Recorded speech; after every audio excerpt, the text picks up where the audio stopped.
3부 예배 나온 여러분들 한 사람 한 사람을 주님의 이름으로 축복합니다. 이제 아침 저녁으로 바람이 조금 서늘해지기 시작하죠.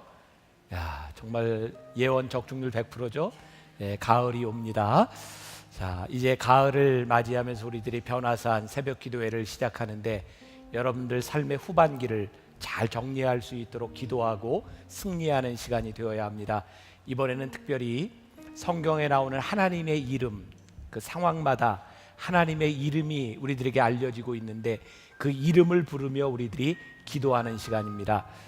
변화산 새벽 기도회는 우리 만나교회의 영성이 있는 집회입니다.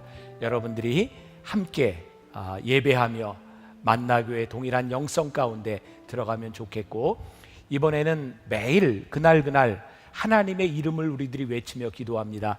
다음 주일부터 변화산 기도회가 시작이 됩니다. 주일 여러분들이 오실 때 여러분들 기도 제목 잘 쓰세요. 우리 목회자들이 한 주간 합숙하면서 여러분들의 기도 제목을 함께 나눕니다. 다음 주일날 여호와 하나님, 하나님의 이름 중에 여호와 하나님을 우리들이 부릅니다. 제가 매일 아침마다 한번 연습을 해볼 텐데, 외쳐라 그 이름 하면 여러분들이 첫날은 여호와 하나님 하고 외치는 겁니다. 하실 수 있겠어요? 연습. 제가 외쳐라 그 이름 하면 여호와 하나님 두 번 반복하겠습니다. 해보겠습니다. 외쳐라 그 이름, 외쳐라 그 이름. 네, 우리 변화산 기도회가 잘 될 것 같아요. 여러분들의 삶의 전환기적인 역사를 체험하는 시간이 될 수 있도록 잘 조절하시고, 저녁 9시 예배는 영상으로만 진행이 됩니다. 우리가 새벽 예배에 집중할 수 있도록 부득이한 경우에만 이 본당 안에서 영상으로 진행되니까 그렇게 아시면 좋겠습니다. 이번 한 주간을 지나가며 8월 15일 이 광복절을 지나고 우리가 나라와 민족을 위해서 좀 기도했으면 좋겠다, 이런 마음이 들었어요. 우리 애국가에 보면 하나님이 보호하사, 정말 하나님께서 이 민족을 세워주시고 여기까지 있게 하셨는데, 우리들이 한번 나라를 사랑하는 마음으로 우리 통일 조국을 바라보며 우리 애국가 한번 부르고 기도했으면 좋겠는데, 애국가 부를 기회가 요즘 많지 않죠? 우리 한번 자리에서 다 일어나 봅시다. 우리 나라와 민족을 생각하며 우리 애국가 1절 부르겠습니다.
짧지만 함께 기도했으면 좋겠는데, 그대로 선체로 나라와 민족을 위해서 우리의 선조들을 통해서 오늘 우리들이 이 자리에 있고, 이제 여러분들을 통해서 우리의 후배들이, 자손들이 이 나라에 살게 될 것입니다. 하나님 이 나라를 지키시고, 하나님 이 나라의 통일 조국을 바라보며 저 북녘에 있는 동포들을 우리들이 기억하며 기도합니다. 하나 되게 하여 주옵소서. 이 민족을 붙잡아 주옵소서. 우리 입술을 열어 나라와 민족을 위하여 함께 기도하겠습니다.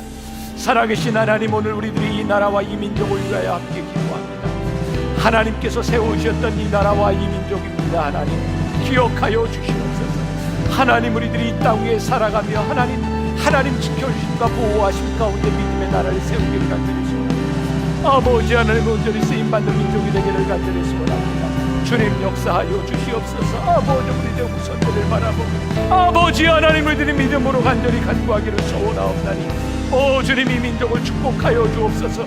아버지 하나님이 하나님의 능력의 손으로 붙잡아 주시옵소서. 오 주님, 우리 가운데 함께 하시는 믿음으로 세워지는 귀한 민족 하나님의 백성 되게 하여 주시기를 간절히 소원합니다.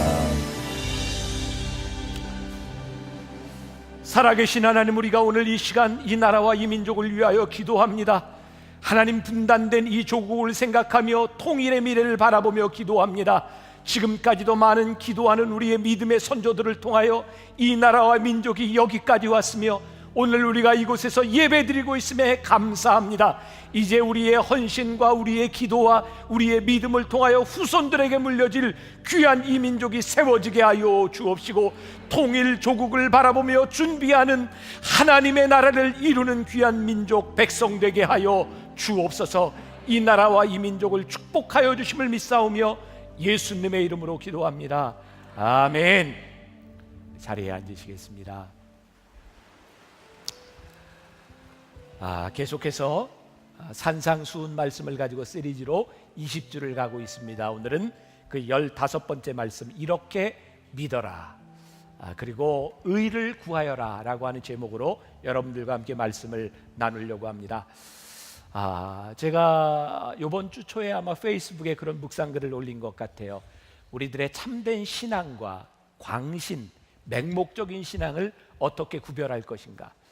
참된 신앙은 하나님의 뜻을 구할 때 그것을 우리가 참된 신앙이라고 이야기합니다. 광신과 맹목적인 신앙은 자신이 믿는 것을 끝까지 이루려고 하는 그것이 광신입니다. 믿음은 하나님이 바라시는 것을 우리들이 보아야 하고 하나님의 뜻을 이루는 것이 믿음입니다. 이번 기간들을 통해서 여러분들의 믿음을 좀 잘 점검했으면 좋겠어요. 내가 믿는 것을 이루려고 하는 것이 아니라 하나님이 이루기를 원하시는 의를 이루는 사람이 될 수 있도록. 오늘 말씀은 지난주의 말씀과 연결이 되어 있습니다. 지난주에는 염려하지 말라라고 하는 말씀으로 여러분들과 나누었다면, 오늘은 염려하지 않을 방법에 대한 말씀을 함께 나누려고 합니다.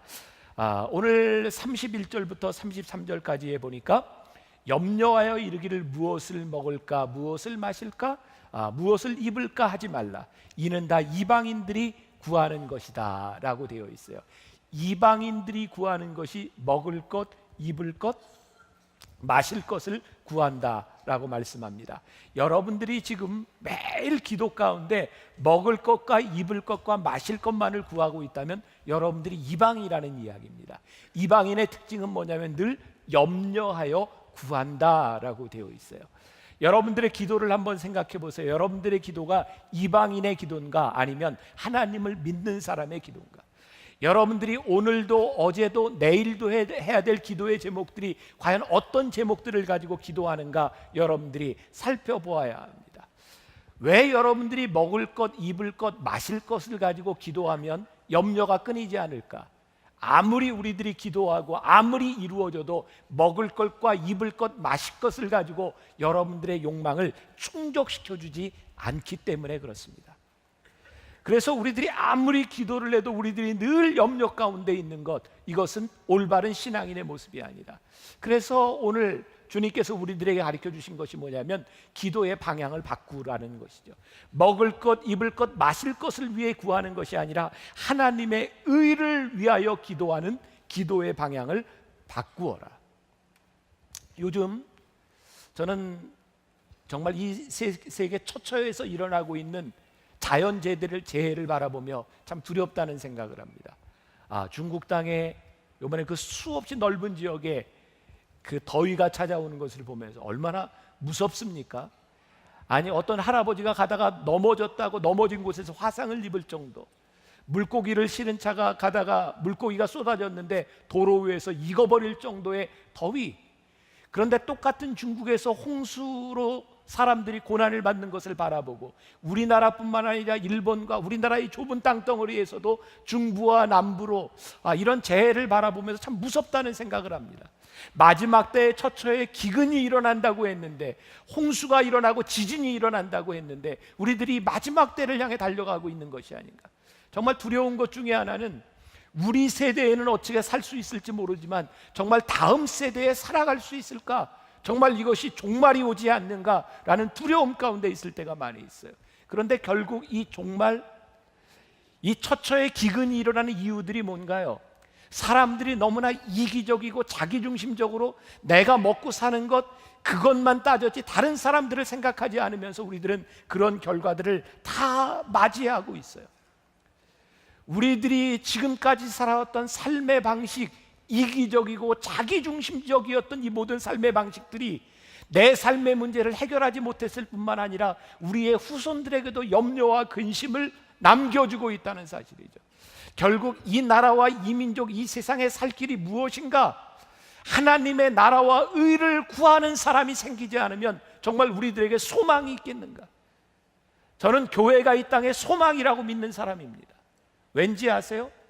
이 교회를 통하여 하나님을 믿는 사람들이 하나님의 의를 바라보며, 믿음이라고 하는 것은 하나님과 동일한 것을 우리들이 바라볼 수 있는 것이 믿음인데, 하나님이 이 땅과 이 민족을 향하여 어떤 하나님의 뜻을 가지고 있는지를, 하나님의 의를 우리들이 바라볼 수 있을 때 우리들에게 소망이 있는 것이 아닐까. 저는 교회가 이 땅의 소망이라고 생각해요. 하나님의 말씀을 실천하는 여러분들을 통해서 이 나라와 이 민족과 이 세상이 살 수 있다고 믿는 사람입니다. 우리들에게 주어진 사명, 이 하나님의 의를 구한다고 하는 것이 얼마나 소중한 일인가. 존 베일리라고 하는 사람이 이런 말을 했습니다. 도로 주행 시 조명이 필요한 것은 분기점에서이다.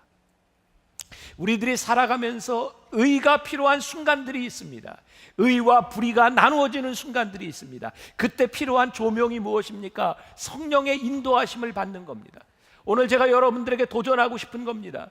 여러분들이 하나님을 믿고 하나님을 믿는 백성으로 우리들이 살아가며 의와 불의의 순간에 여러분들이 성령님의 인도하심을 받고 있는가? 성령님의 인도하심을 따라가고 있는가? 아니, 여러분들에게 성령님의 인도하심을 따라 살아가겠다고 하는 의지가 여러분들에게 있는가? 성령님은 진리의 영이라고 되어 있어요. 우리가 진리의 영을 따라 하나님의 의를 구하는 사람이 되면 하나님께서 우리들에게 이 모든 것을 더하시리라고 말씀하셨어요. 야고보서 1장 19절부터 20절까지 말씀, 우리가 잔목소리로 봉독하겠습니다. 내 사랑하는 형제들아, 너희가 알지니 사람마다 듣기는 속히 하고 말하기는 더디하며 성내기도 더디하라. 사람이 성내는 것이 하나님의 의를 이루지 못함이라. 여러분들이 여기서 주목해야 될 것, 사람이 성내는 것이 하나님의 의를 이루지 못함이니라. 우리들이 하나님의 의를 생각하지 못하고 하나님의 의를 이루지 못하는 것이 무엇이냐면 여러분들이 너무 쉽게 성낸다는 겁니다. 여러분들은 어느 때 성을 내고 어느 때 여러분들의 삶에 분노가 생깁니까? 대부분이요, 우리들의 평정심을 잃고 분노하는 경우는 우리들 속에 채워주지 못하는 불만족을 통해서 우리는 분노합니다. 여러분들의 분노하는 것, 그것은 결국 여러분들의 자기 만족을 채우려고 하는 시도이고, 그것은 절대로 하나님의 의를 이루지 못한다. 하나님의 의를 생각하며 산다고 하는 건 우리를 굉장히 불편하게 만듭니다. 정말 예수 믿는 것이 얼마나 불편한 일인지 몰라요. 제가 몇 달 전에 병원에서 그 요로결석 때문에 내시경 수술을 받은 적이 있습니다. 제가 내시경 수술을 받은 이유는 조금 기다려도 며칠이 지나면 나올지 안 나올지 모르겠지만 기다려도 되는데, 제가 일정 때문에 빨리 수술을 받고 결혼 주례도 해야 됐고 또 주일 설교도 해야 되고, 그래서 수술을 빨리 받았어요. 그런데 병원에서 퇴원을 해야 되는데 퇴원 수속이 늦어지는 겁니다. 나는 빨리 나가서 할 일이 있는데 그것 때문에 수술을 받았는데 자꾸 늦어지니까 제가 이렇게 막 조급해하고 있는데 레지던트 선생님 둘이 방에 들어와서 회진을 돌다가, 그래서 제가 이야기를 했습니다. 나 빨리 퇴원해야 되는데 언제쯤 퇴원하냐고 그랬더니 그 레지던트 선생님이 그건 우리 소관이 아닙니다. 간호사에게 문의하세요. 그래서 제가 그러면은 나가면서 간호사실에 좀 얘기를 좀 해주면 좋겠습니다. 빨리 퇴원하도록. 그랬더니 그건 우리 소관 아닙니다. 그리고 나가는 거예요. 그래서 제가 잠깐만 기다려요. 일로 와봐, 얘기 좀 합시다. 한 사람은 그냥 나가고요, 한 사람이 남았어요. 제가 화를 냈습니다. 이게 도대체 환자를 대하는 태도입니까? 이렇게 하면 안 되는 거 아니냐고. 제가 어느 병원인지는 얘기하지 않습니다. 근데 그 사람도 그냥 이건 우리 소관이 아니라고 나가는 거예요. 화가 났어요. 이름 적어놓고 나가라고. 윗사람한테 따져야 되겠다고. 정말 화가 났어요. 근데 제 아내가 옆에서 있다가 저를 계속 말리는 거예요. 그러지 말라고. 당신 목사인 거 다 한다고. 그러지 말라고. 그래서 그 사이에 제가 이런 고민을 했습니다. 내가 정말 무시당했다고 생각하고 의사가 환자에게 이렇게 하면 안 되는 건데 내가 이걸 참아야 되는 거냐고. 내가 목사이기 때문에 참아야 되는 거. 이건 신앙의 문제를 떠나서 인간의 도리에 대한 문제가 아니냐고 막 흥분하고 있는데, 당신은 크리스찬이고 저 사람은 난 크리스찬인데 참아야 되는 거 아니냐고. 근데 정말 화가 났어요. 근데 제 속에서 많은 고민들이 있으면서 제 속에 여러 가지 생각을 하게 됐어요. 내가 왜 이렇게 화를 낼까? 결국은 내가 빨리 퇴원해야 되는데 그것이 이루어지지 않는 것 때문에 조급했고, 어쩌면 제가 목사로서, 만나교회 목사로서 어느 병원에 가든지 늘 아는 교인들이 저에게 특별 대우를 해줬던 것, 그것을 받지 못했기 때문에 내가 화가 난 것인가? 다른 환자들은 이런 대우를 받으면서도 참을 텐데 나만 화난 것이 아닌가? 여러 가지 생각을 했어요. 제가 여기에 대한 결론은 내릴 수 없어요. 무엇이 옳은지 모르겠어요. 그러나 한 가지 분명한 것은 제가 화를 내고 후회했다는 겁니다. 참았어야 하는데 내가 왜 그것을 참지 못했을까? 그리고 제가 후회를 하면서 옳고 그름을 떠나서 거기서 내가 흥분했다는 것이 내가 잘못했다는 생각이 들었어요.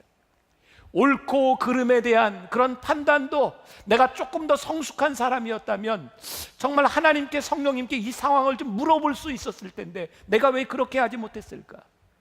제가 여러분들에게 요즘 계속해서 하는 이야기죠. 믿음이 뭡니까? 보편적으로 우리들이 당하는 고난, 우리들의 상황에 대하여 우리들이 특별한 반응을 보이는 것이 믿음인데, 우리는 왜 보편적인 상황에 대하여 보편적인 반응밖에 보이지 못하는 것일까? 결국 내가 얻으려고 하는 것에 대한 만족이 이루어지지 않으면서 그 만족이 채워지지 않는 것 때문에 화를 낸다면 이것은 하나님을 믿지 않는 사람도, 아니 하나님을 믿지 않는 사람들이 그렇게 자기중심적으로 살아갈 수 있는, 살아가는 모습이 아니겠는가? 저도 부족하고, 그래서 여러분들에게 그런 질문을 드립니다. 여러분들의 삶에 채워지지 않는 것, 여러분들의 불만족스러운 그런 일들 가운데서 정말 우리들이 하나님의 의를 바라보는가? 아니면 우리들의 불만족스러운 일들에 우리들은 정말 보편적인 반응을 하고 있는가? 무엇이 옳은지 하나님 앞에서 우리들이 집중할 필요가 있다. 때로 우리들의 삶에 어렵고 힘든 분노의 순간들에 우리들이 타임아웃, 하나님 제가 무지무지하게 화가 났습니다. 제가 분노를 참을 수가 없습니다. 제 만족이 채워지지 않습니다. 그때 하나님 앞에 타임아웃을 부를 수 있는 사람, 그게 하나님을 믿는 사람의 모습은 아닐까?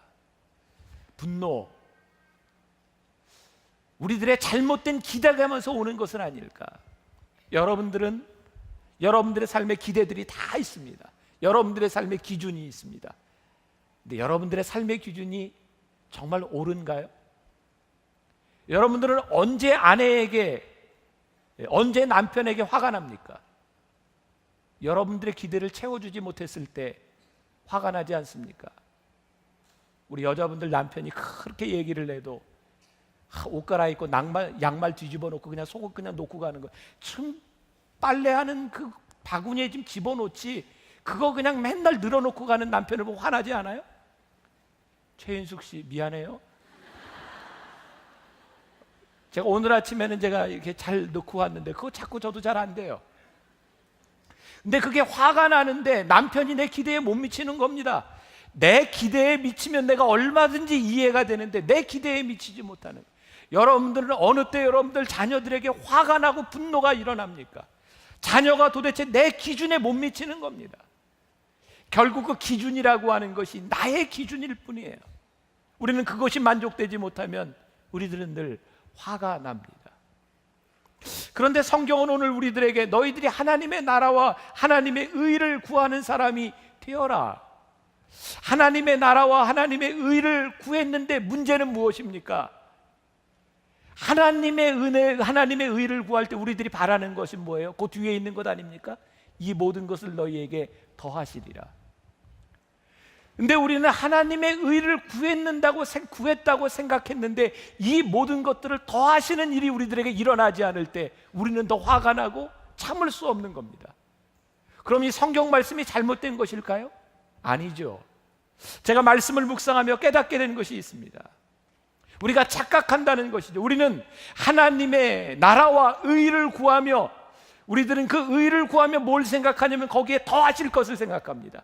더하시는 게 여러분들에게 뭔가요? 하나님의 나라와 뜻과 의를 구하면 내 경제적인 일들이 잘 풀려져야 되지 않습니까? 내 자식이 잘 돼야 되지 않습니까? 결국은 우리들이 하나님의 나라와 의를 구한다고 하면서도 결국 우리들이 그것을 구하는 이유와 결과는 늘 내 뜻을 이루는 데 집중되어 있어요. 하나님의 나라와 의를 구한다고 하면서도 결국은 내 뜻이 이루어지는 데 집중되어 있을 때 그것은 올바른 하나님의 의와 뜻이 아니죠. 위선입니다.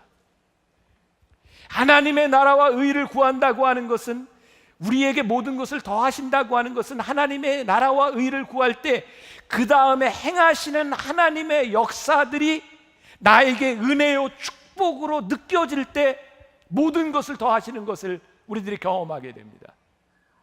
하나님의 나라와 하나님의 의, 하나님의 뜻이 이루어질 때, 하나님의 의를 구할 때 우리들에게서 일어나는 일들이 모든 것이 선하다.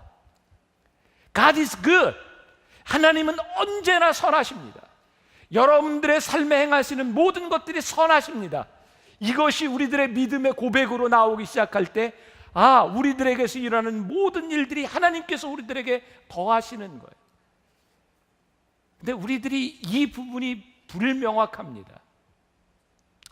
제가 돌아가신 아버님을 생각하면 예전에 살아계실 때 우리 사남매에게 늘 하셨던 말씀이 생각나요. 감사해라, 감사해라.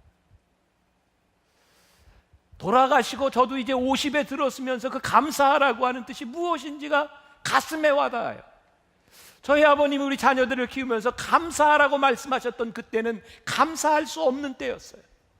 너희들 감사해라, 감사해라. 감사할 수 없는 때 감사해라. 왜요? 감사할 수 없는 순간에도 하나님은 우리들에게 늘 선하시고 우리들에게 좋은 것으로 인도하시기 때문에 그것이 감사한 거예요. 여러분들이 하나님의 나라와 의를 위해서 살아가면서 여러분들에게 일어나는 결과에 대해서 여러분들이 불만족스럽다면 여러분들은 하나님의 나라와 의를 구한 것이 아닙니다. 왜? 우리는 신실하신 하나님을 믿기에, 하나님은 선하심을 우리들이 믿기에, 하나님이 행하시는 일이 옳음을 우리들이 믿기 때문에 그렇습니다. 사도 바울, 그는 하나님의 나라와 의를 위해서 온전히 삶을 바친 사람입니다.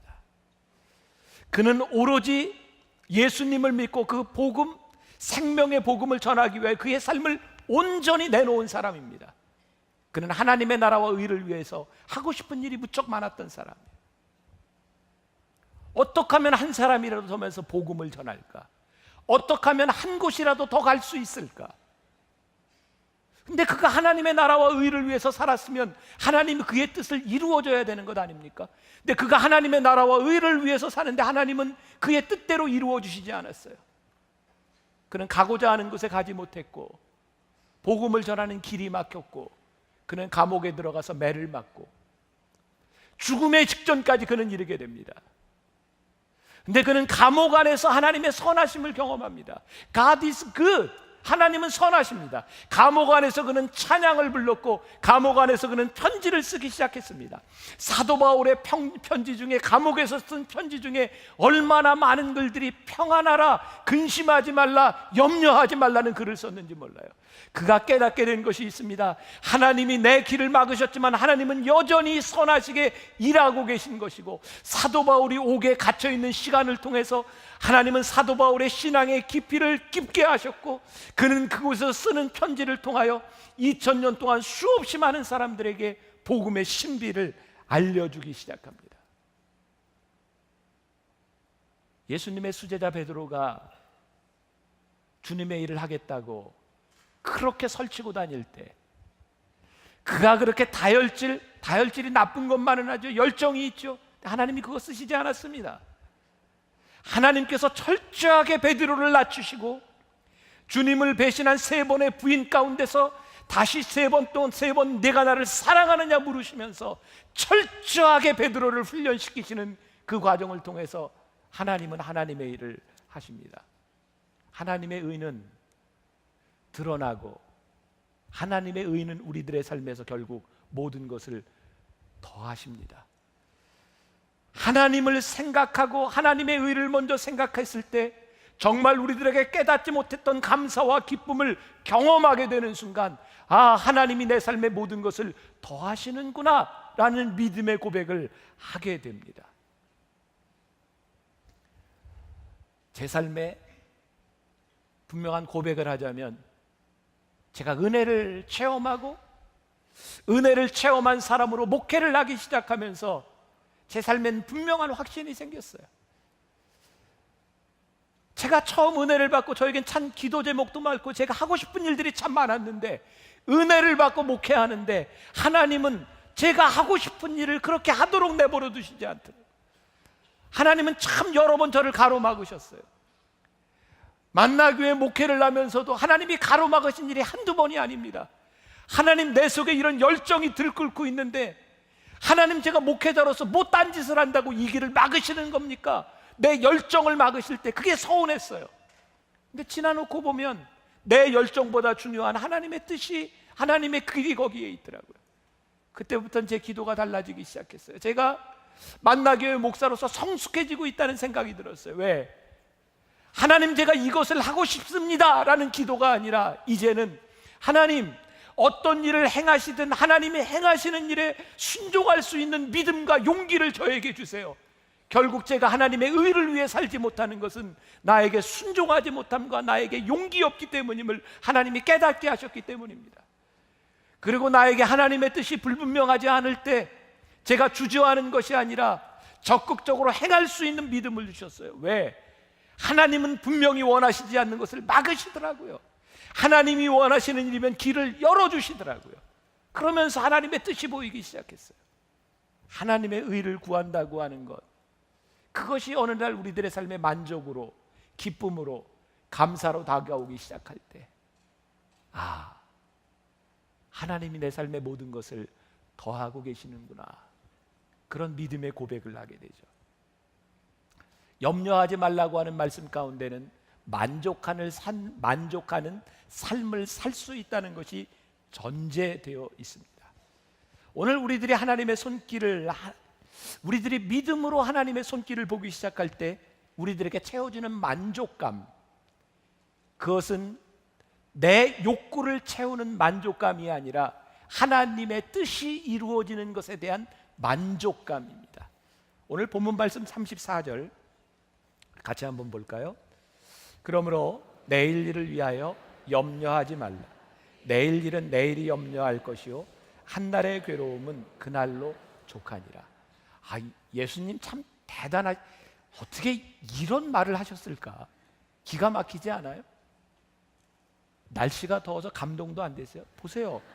내일 일을 위하여 염려하지 말라. 꼭 우리한테 하시는 말씀이죠. 참 재밌어요. 내일 일은 내일이 염려할 것이요 한날의 괴로움은 그날로 족하니라. 유진 피터슨의 메시지 성경에 보면 이렇게 표현하고 있어요. 하나님께서 바로 지금 하고 계신 일에 온전히 집중하세요. 내일 있을지 없을지도 모르는 일로 동요하지 마세요. 어떠한 어려운 일이 닥쳐도 막상 그때가 되면 하나님께서 감당할 힘을 주실 것입니다. 오늘 여러분들이 염려하는 그 염려를 여러분들이 바꿀 수 없다면 내일을 염려하지 말고 오늘을 충실하게 살라는 거예요. 오늘을 충실하게 사는 사람이 내일도 충실하게 삽니다. 내일을 염려하는 사람은 매일 염려 가운데 살아갑니다. 결국 내일을 염려하는 사람의 인생은 늘 염려뿐입니다. 오늘의 부족함을 열심히 살아가는 사람은 내일도 열심히 살아가게 됩니다. 이게 정말 그리스도인들에게 주시는 멋진 삶의 원칙 아닙니까? 그리스도의 향기를 낼 수 있는 것이 오늘을 열심히 사는 거예요. 왜? 내일은 하나님이 책임지실 거니까. 이 말을 들으면 지금 여러분들 가슴이 답답한 분이 있을지 몰라요. 내일 근심이 지금 막 쌓여 있는데 근심하지 마세요. 여러분들이 지금 근심하고 한다고 될 일이 아니에요. 오늘을 열심히 사세요. 최선을 다하세요. 그리고 내일을 하나님께 맡기고 내일 다시 그 일을 보세요. 제가 학교박 선생님 365일이라는 책에 여러분들에게 책을 소개해 드렸는데 보세요. 참 재밌게 쉽게 볼 수 있는 책입니다. 거기에 샴푸라는 제목의 글이 있습니다. 비누가 지배하던 욕실에서 샴푸가 한 자리 차지할 수 있었던 건 자신만의 전문 분야를 확실히 보였기 때문입니다. 누군가를 그대로 흉내내서는 내 자리를 갖기가 어렵습니다. 샴푸가 지배하던 욕실에서 린스가 한 자리 차지할 수 있었던 것은 샴푸의 일을 빼앗지 않고 도와주었기 때문입니다. 누군가를 쓰러뜨려야 내 자리가 생기는 것은 아닙니다. 오늘 여러분들의 염려와 분노, 누가 내 자리를 빼앗을까 봐 염려가 되기도 하고요. 아니 내가 누군가의 자리를 밟고 올라서야 된다고 하는 근심도 여러분들에게는 있습니다. 시간이 걸릴지 모르지만 여러분들이 오늘을 열심히 살면 하나님께서 여러분들의 자리를 지켜주십니다. 이것이 믿음입니다. 오늘날 젊은이들이 많이 조급해합니다. 높이 올라가는 사람, 뭘 하는 사람, 내 눈에 지금 결과로 보이지 않는 일들을 통해서 참 많이 염려합니다. 근데 오늘 하나님께서 우리들에게 주시는 말씀이 염려하지 마라. 내가 하나님의 나라와 그의 의와 그의 뜻을 따라서 내가 오늘을 열심히 살면 내가 네 삶을 책임지리라. 그것이 믿음입니다. 이게 보여야 우리들의 염려가 사라지고 우리들이 최선을 다해서 살 수 있는 거예요. 이번 8.15에 아마도 지금 대통령이 박근혜 씨이기 때문에 그런지 몰라도 박정희 대통령에 대한 이야기들이 다큐로 많이 나오더라고요. 우리나라의 경부고속도로를 처음으로 놓은 사람이 박정희 대통령 아닙니까? 그 경부고속도로를 놓겠다고 했을 때 강요들까지 모든 사람이 반대했답니다. 그때 현대의 정주영 회장하고 이 기간 내에 할 수 있느냐고, 이 돈을 가지고 할 수 있느냐고 경부고속도로를 놓기 시작했고, 물론 경부고속도로가 완공된 다음에 수리비가 완공비용보다 더 들었다 그래요. 그러나 서울에서부터 부산까지 그 길을 뚫으면서 이 나라의 산업화가 시작됐고 우리 민족의 시각이 바뀌어졌어요. 제가 이번 다큐를 통해서 참 놀랐던 건 박정희 대통령이 그 일을 하면서 결국 돈을 마련하기 위해서 독일에 간호사와 광부들을 보내고, 그리고 파월 월남에 우리들의 장병들을 보내면서 그 결정을 하기까지 하룻밤에 박정희 대통령이 담배 4갑을 피웠답니다. 얼마나 그게 결정하기 힘든 일이었으면 그가 그런 결정을 했을까? 그리고 그가 결정했을 때 아무도 따라주지 않는 곳에서 얼마나 외로웠을까?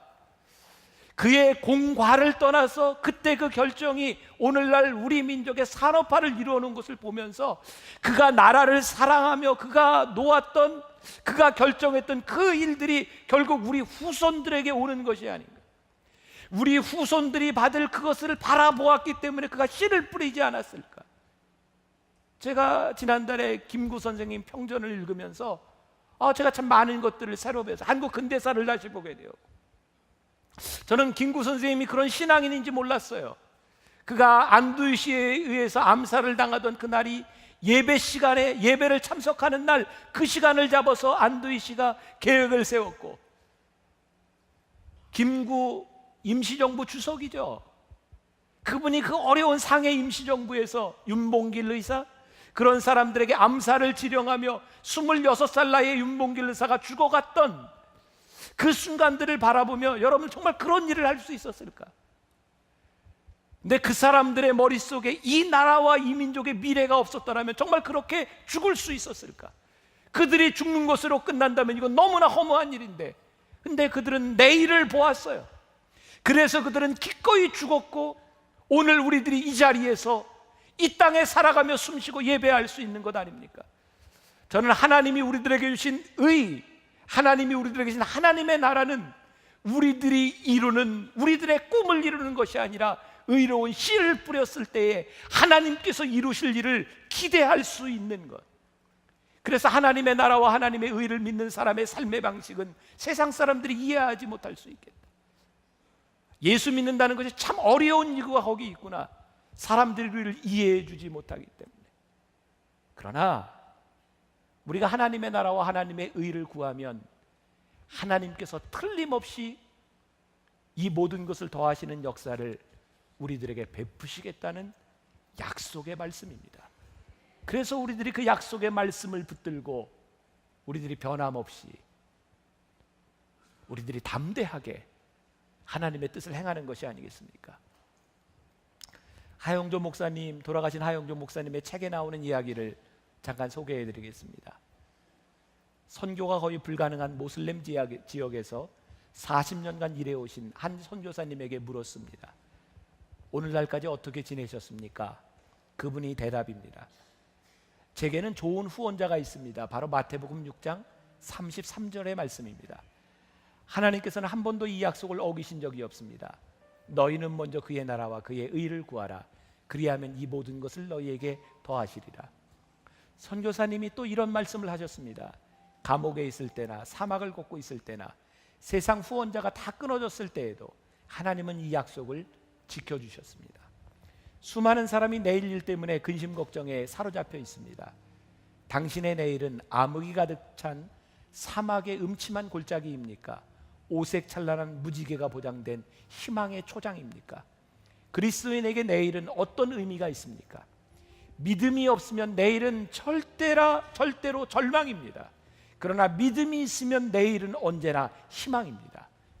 하나님은 오늘을 충실하게 사는 사람에게만 내일의 복을 약속해 주십니다. 반면 내일의 염려 때문에 오늘을 슬프고 게으르게 살면 내일의 복을 누릴 수 없습니다. 오늘을 기쁘고 의롭게 그리고 감사하면서 사십시오. 하나님이 내일을 축복의 장으로 만드실 것입니다. 하나님의 나라와 의를 위해 오늘을 열심히 사십시오. 내일은 하나님이 책임지실 것입니다. 그리고 여러분들이 하나님의 나라와 의를 위하여 살아가는 그 삶에 일어나는 모든 결과들 가운데 하나님을 찬양하고 하나님을 예배하십시오. 왜? 하나님은 선하시기 때문입니다. 하나님은 틀림없이 하나님의 방법으로 열매를 맺으실 것이기 때문입니다. 담대하게 하나님 나라와 의를 위하여 염려하지 말고 오늘 이 자리에 염려를 다 놓고 세상으로 담대히 나가는 여러분들이 되시기를 주님의 이름으로 간절히 축원합니다.